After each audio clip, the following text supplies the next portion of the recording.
It was supposed to be an ordinary visit, just me walking through the dust and noise of a construction site, checking out the progress. I didn't expect anything beyond the sound of drills, the scent of fresh concrete, and men in hard hats moving around with purpose. But then he appeared, the foreman, broad-shouldered, sun-tanned, with that kind of presence you can't ignore.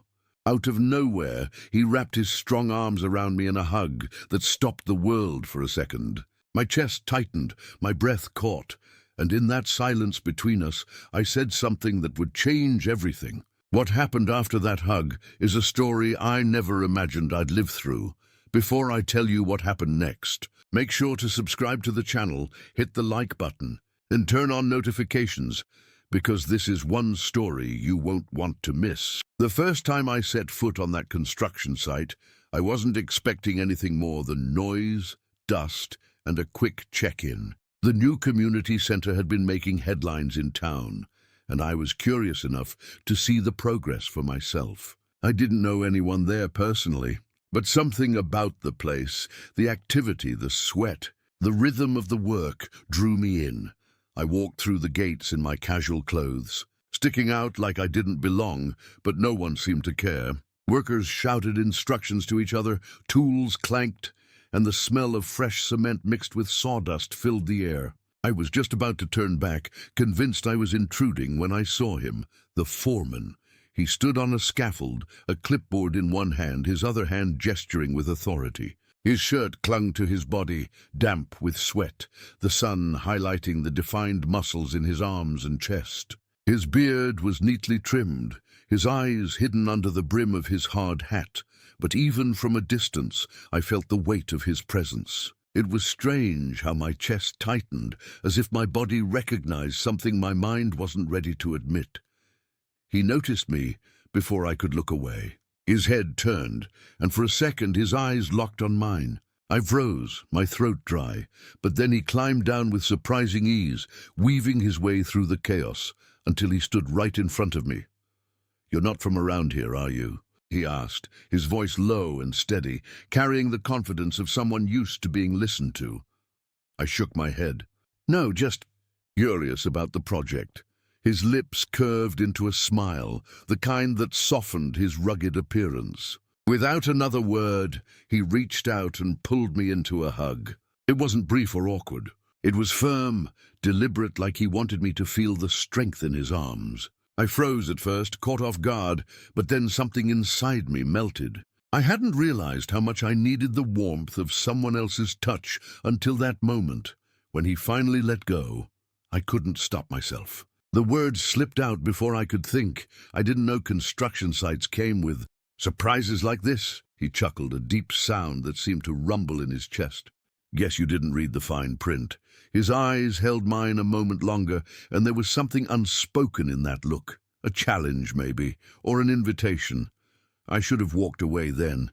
I should have laughed it off, thanked him, and gone home with nothing more than a funny story. But instead, I found myself following him as he led me deeper into the site. He introduced me to some of the workers, explained the progress they were making, and all the while, I couldn't shake the feeling that there was something different about the way he looked at me. It wasn't just friendliness. It wasn't just pride in his work. It was something more, something that made my pulse quicken. At one point, as he leaned against a beam and explained the timeline for finishing the center, his arm brushed against mine. It was the lightest contact, probably accidental, but it sent a jolt through me.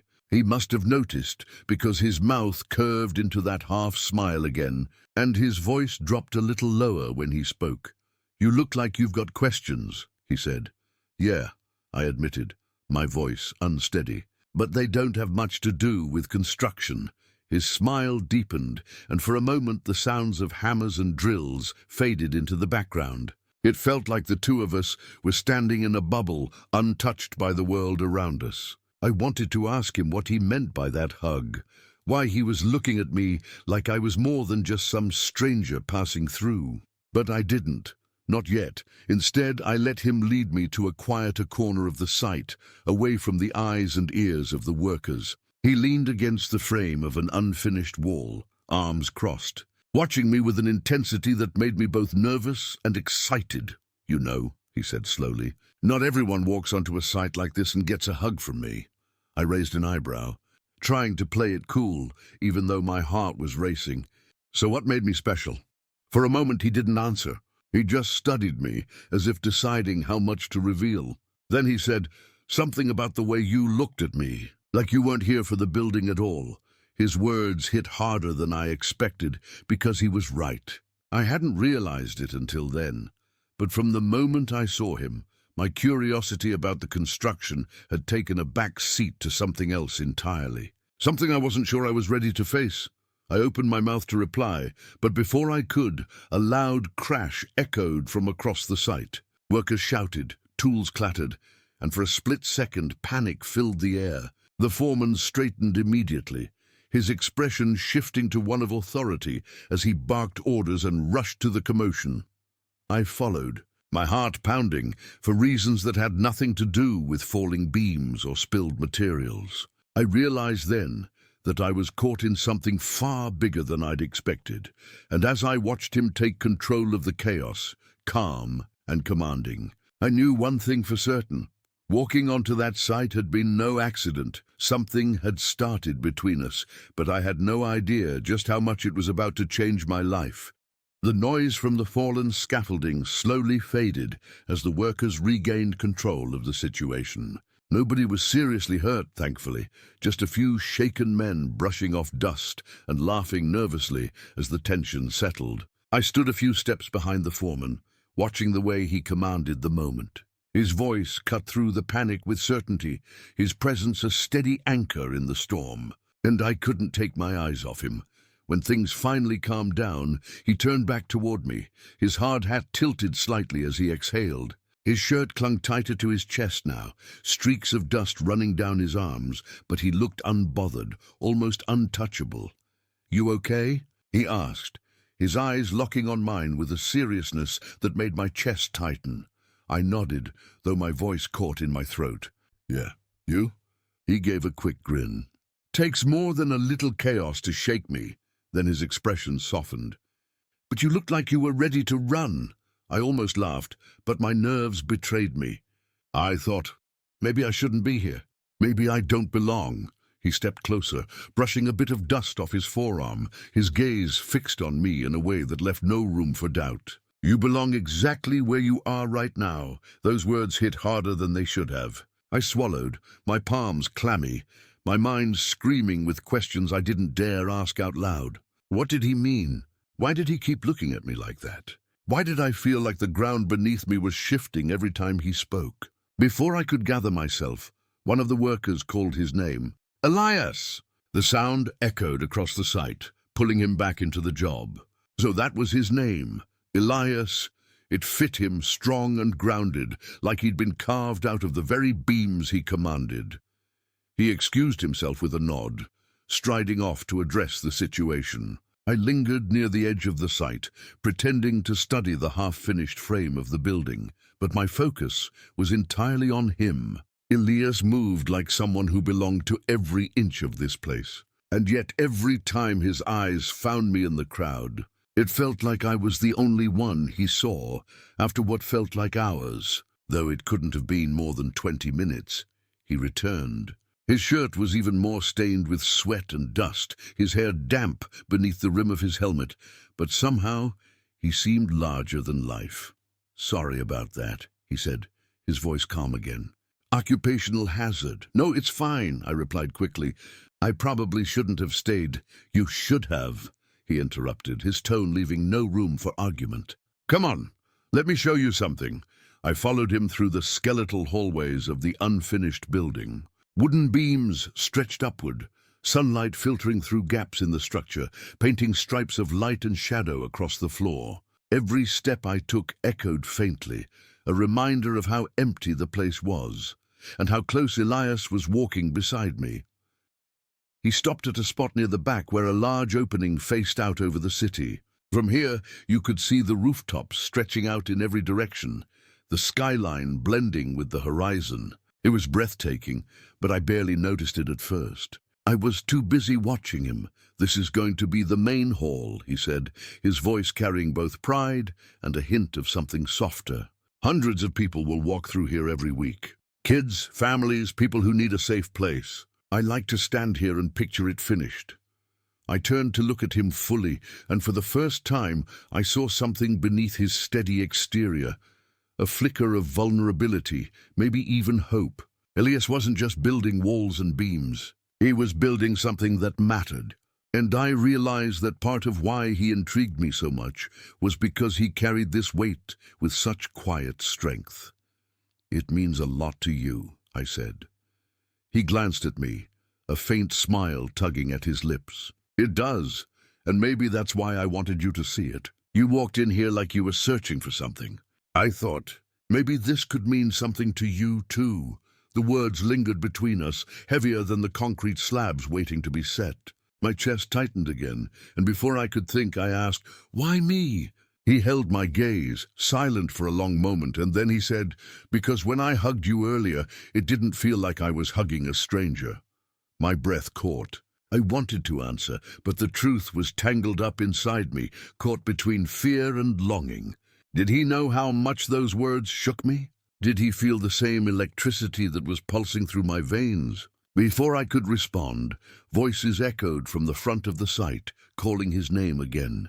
Elias cursed under his breath softly, running a hand over his beard. He looked at me like he wanted to say more, but instead he stepped back. "Wait for me," he said simply, then disappeared into the noise. I stood there alone, staring out at the city through the unfinished wall, my heart racing. His words replayed in my head on a loop.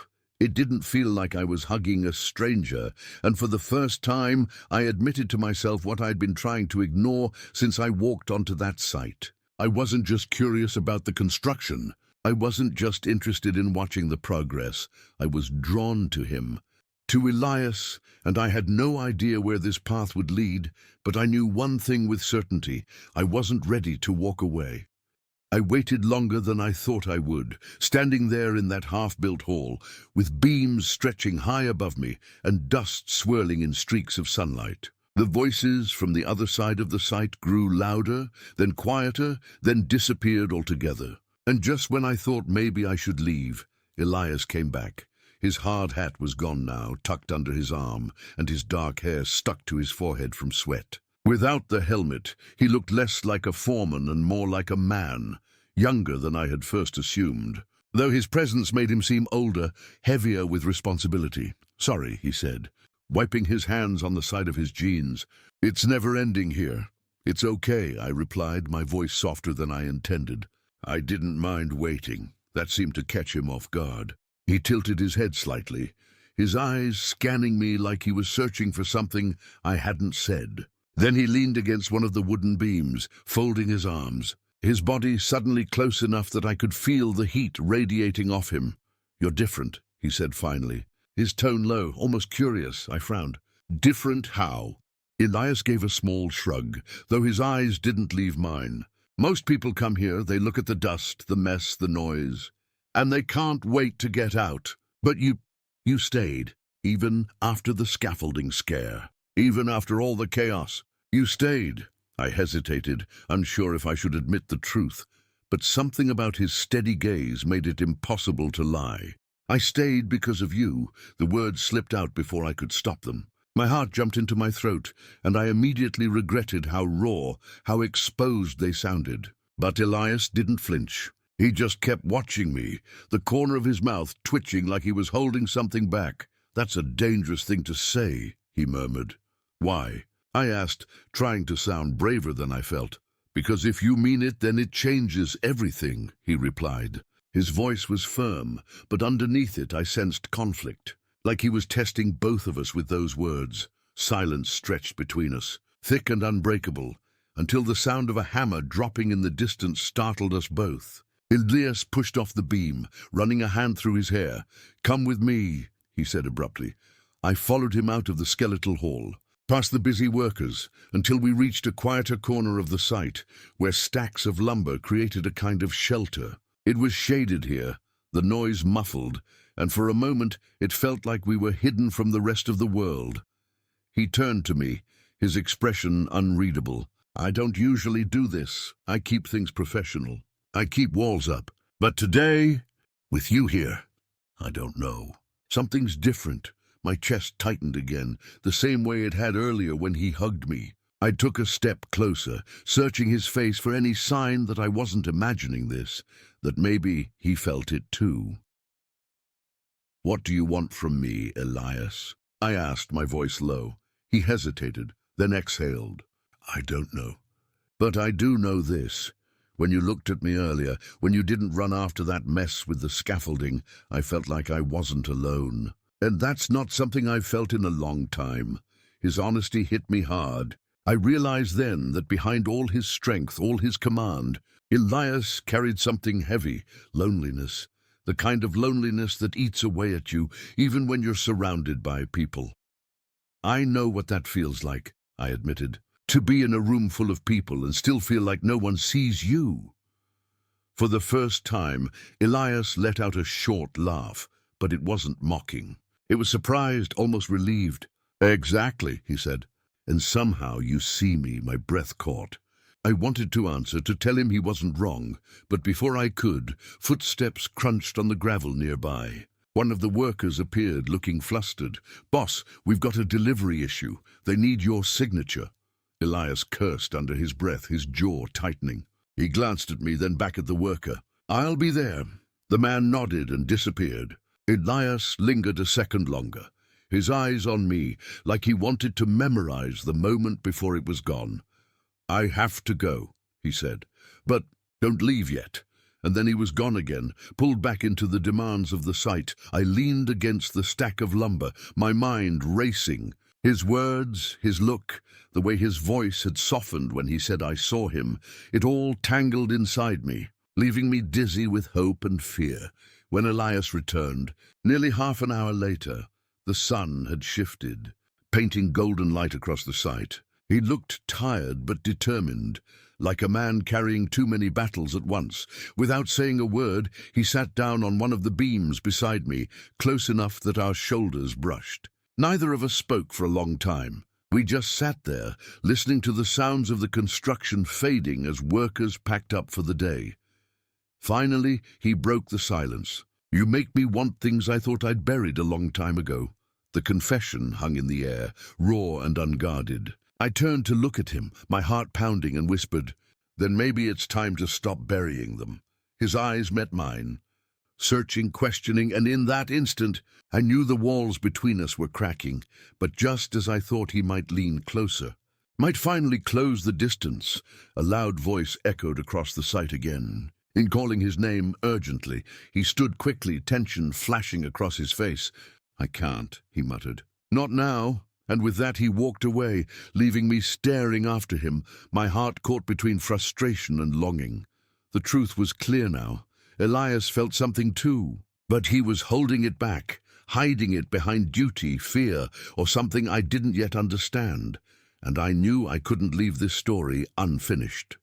That night, I couldn't stop replaying every word Elias had said. The way he admitted I made him want things he thought were buried, the hesitation in his voice when duty pulled him away. It all echoed inside me, restless and loud. I barely slept, staring at the ceiling of my small apartment, torn between the urge to run back to that construction site and the fear that maybe I had misread everything. By morning, I convinced myself to go back. Something inside me told me our story wasn't finished. When I arrived, the site was busier than usual. Trucks rumbled in and out, workers shouted directions, and the air smelled of sawdust and sweat. But there was something different in the atmosphere, tense, urgent. I spotted Elias standing near the gate, talking heatedly with another man in a suit. His arms were crossed, his jaw clenched, and though I couldn't hear their words over the noise, I could read the frustration on his face. I approached slowly, hesitant to interrupt, but just as I got closer, the man in the suit stormed off, muttering something under his breath. Elias rubbed his temples and let out a long sigh. "Rough morning?" I asked carefully. He looked up, surprise flashing in his eyes when he saw me. Then almost instantly his expression softened. "You came back?" I told you I wouldn't leave, I said. At least, not without knowing where this goes. For a moment, Elias just looked at me. Then he shook his head, a small smile breaking through the weight on his face. You shouldn't be here. Things are complicated right now. Complicated how? Before he could answer, a loud crash rang out from inside the site, the sound of wood snapping followed by shouts. Elias's head whipped around, and without another word, he ran toward the noise. Instinctively, I followed. We reached the half-built structure where a stack of heavy beams had collapsed, pinning one of the workers by the leg. The man screamed in pain as others scrambled around, trying to lift the weight. Elias took charge immediately. Everyone, back up, he ordered, his voice steady and commanding. 2 men here, 3 on this side. On my count. I stood frozen for a second, my heart racing. Then Elias glanced at me, his eyes sharp. Help them! That single command jolted me into action. I rushed forward, gripping one end of the beam with another worker. Elias counted, and together we heaved the wood upward, just enough for the trapped man to drag his leg out. He collapsed on the ground, groaning in pain, but alive. As paramedics were called, Elias knelt beside the injured man, talking to him in a calm, reassuring tone. His hand rested firmly on the man's shoulder, grounding him, steadying him. And in that moment I realized why everyone on the site respected him so much. He wasn't just a leader, he was their protector. When the ambulance finally pulled away, the site fell into a stunned silence. Elias stood off to the side, his hands trembling slightly, though his face betrayed none of it. I approached him cautiously. "Are you okay?" I asked. He let out a shaky breath. "I've seen worse, but it never gets easier." I hesitated, then reached out, resting a hand lightly on his arm. He didn't pull away. In fact, he seemed to steady under the touch. "You don't have to carry it all alone," I whispered. Elias's eyes flicked to mine, and for a moment, the wall he kept so carefully guarded cracked again. "That's the thing," he said softly. "I've spent years convincing myself I do." There was vulnerability in his voice, raw and unguarded. I wanted to close the distance between us, to tell him he didn't have to keep pretending he was made of stone. But before I could, the man in the suit returned. "Elias," he snapped, his tone sharp. "We need to talk now. That accident. The liability is on you. If this keeps happening, you'll lose the contract." Elias's jaw tightened, his shoulders squaring like armor snapping into place. "This isn't the time, Richard. It's exactly the time," Richard shot back. "You think being everyone's hero will save you? You're putting yourself and everyone else at risk. You need to start caring less about people and more about results." The words stung me, even though they weren't directed at me. But Elias didn't flinch. He simply said, "Leave."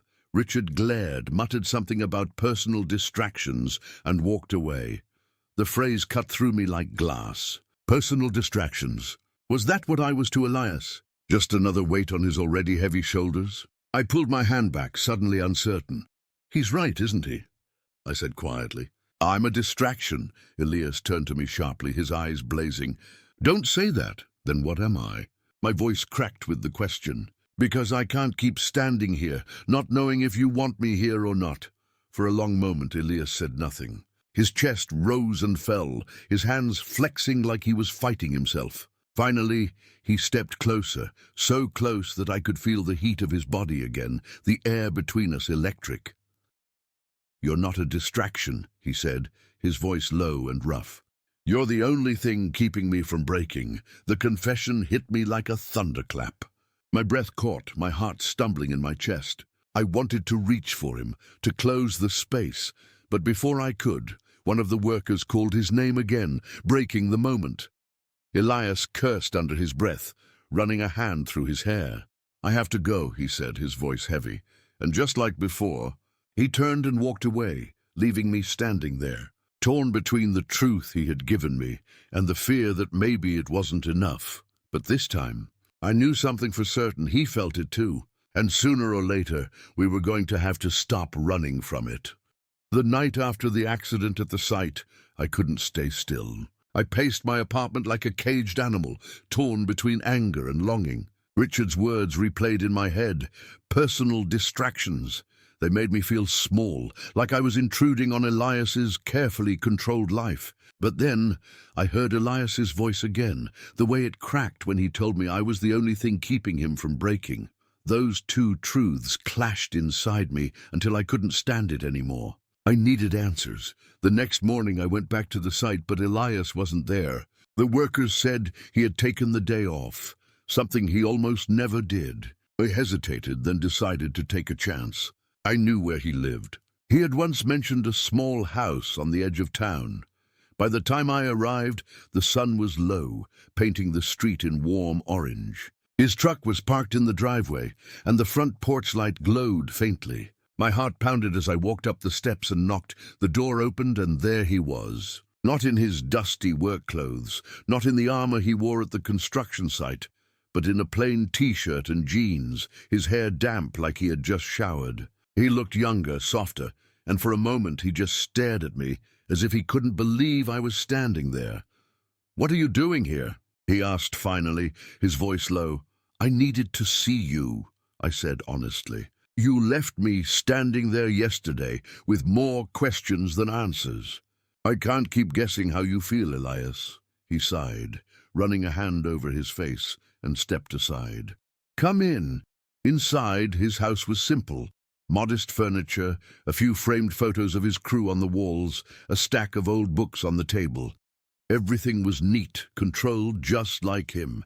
He motioned for me to sit on the couch, then stayed standing, arms crossed, his body language guarded. "You don't understand what you're asking for," he said. "Then explain it to me." My voice wavered but held steady enough. "Because right now, all I know is that you keep pulling me close and then pushing me away. And I can't keep doing this if I don't know why." His jaw clenched, his eyes narrowing like he was wrestling with himself. Finally he spoke. "I've spent years building walls, keeping my life simple, predictable. Work, responsibility, keeping people safe. That's all I've let myself be. Because when I let people in, I lose control. And when I lose control, people get hurt.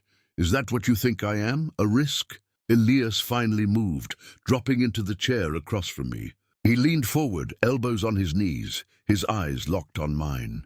"You're not a risk. You're temptation. You make me want things I told myself I couldn't have." The honesty in his words made my throat tighten.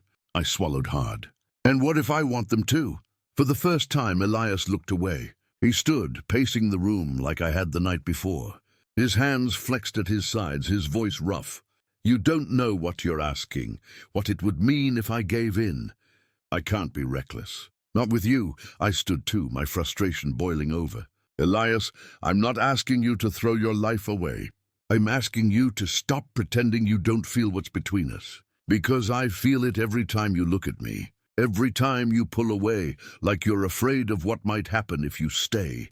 He stopped pacing, his chest rising and falling, his eyes blazing as they met mine. For a moment, the silence between us felt alive, charged. Then, without warning, he crossed the space between us and grabbed my face in his hands. His mouth crashed against mine, fierce and desperate, like all the restraint he had been holding on to, finally shattered. The kiss stole my breath, my thoughts, everything. His hands were strong, anchoring me in place, but there was vulnerability in the way his lips trembled against mine. I melted into him, my hands gripping his shirt as if letting go would mean losing him. When he finally pulled back, his forehead rested against mine, his breathing ragged. "This is what I was afraid of," he whispered. "Because once I start, I don't know if I can stop." "Then don't stop," I said, my voice shaky but certain. "Not with me." He closed his eyes, his grip on me tightening. "You don't know what you're getting yourself into." "Maybe not," I admitted. "But I know what I feel. And I know I'd rather face the mess of this than spend another day pretending it's not real." For a moment, Elias didn't answer. Then he kissed me again, slower this time, like he was memorizing me. When he finally pulled away, there was a softness in his eyes I hadn't seen before. "I fought this for so long," he said quietly. "But you're right. I can't anymore." Just then a loud knock on the door made us both freeze. Elias's expression hardened instantly, the softness gone in a flash. He pulled away from me, straightening his shirt, and went to answer the door. Standing there was Richard again. His face was twisted with anger. "You really are losing focus," he spat, his eyes flicking to me inside the house. "Do you know what people are saying? Do you realize what this could do to your reputation?" Elias's jaw tightened, his hand gripping the doorframe. "Get out, Richard," but Richard didn't leave. He stepped closer, lowering his voice. "You think this will end well? You think you can keep mixing your personal life with work, with leadership? One slip, Elias, and it all comes crashing down." I stood frozen, the weight of his words heavy in the air. Elias didn't respond immediately, his silence almost scarier than his anger. Then he turned his head slightly toward me, his eyes full of conflict, but also something else, defiance. "Maybe that's a risk I'm finally willing to take," he said. And just like that, the air shifted. Richard's face darkened, but he didn't push further. He muttered something under his breath and stormed off. Elias closed the door, leaning his forehead against it, his body tense. I approached slowly, my hand brushing his back. He turned then, his expression torn between fear and resolve. "This isn't going to be easy," he said, his voice low. "But I'm done hiding." The words sent a shiver through me, equal parts hope and uncertainty. I knew nothing about what would come next, but one thing was undeniable.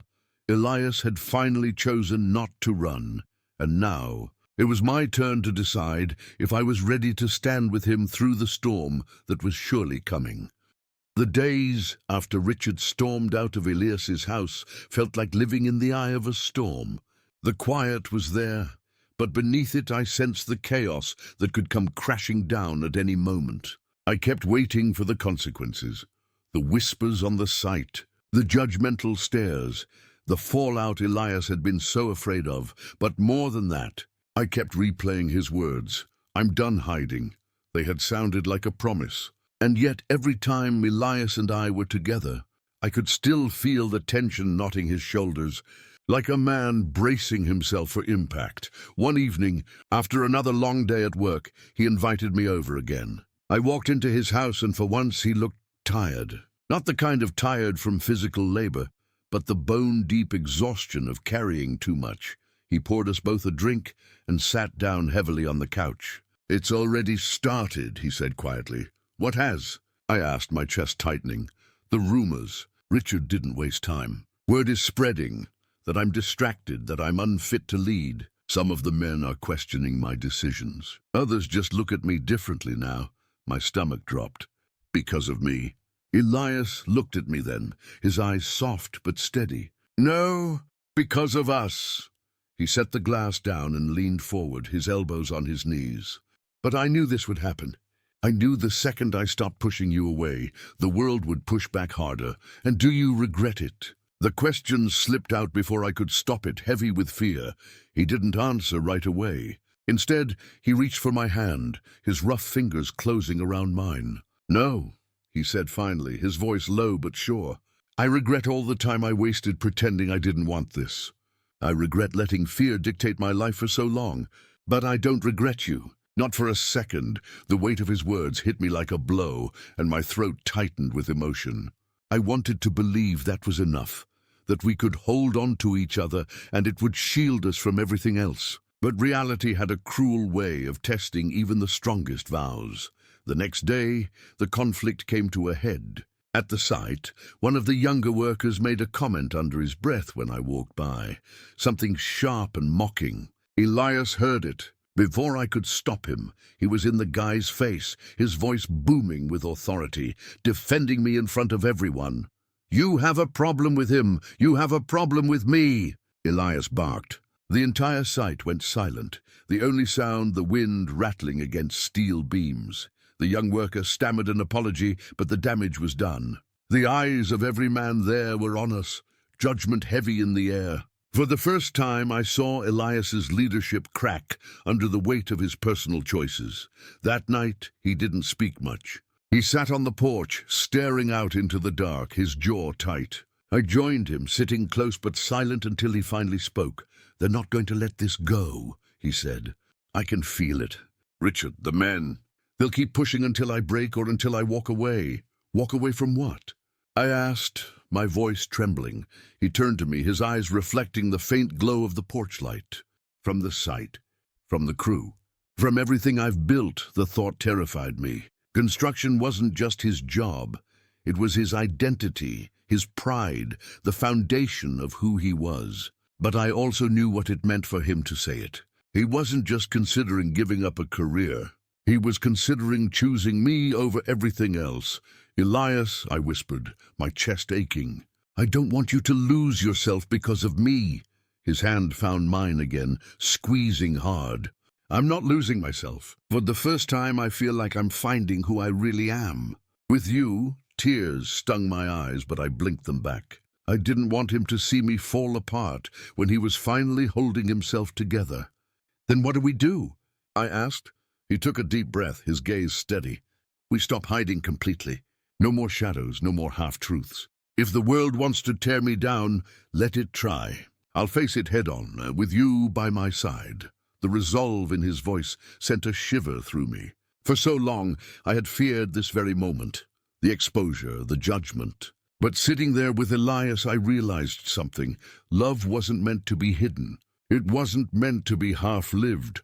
The following week, Elias made his stand. At the site, with the entire crew gathered for the morning briefing, he didn't just talk about schedules or safety checks. He spoke about integrity, about honesty, about having the courage to stand by what you believe in.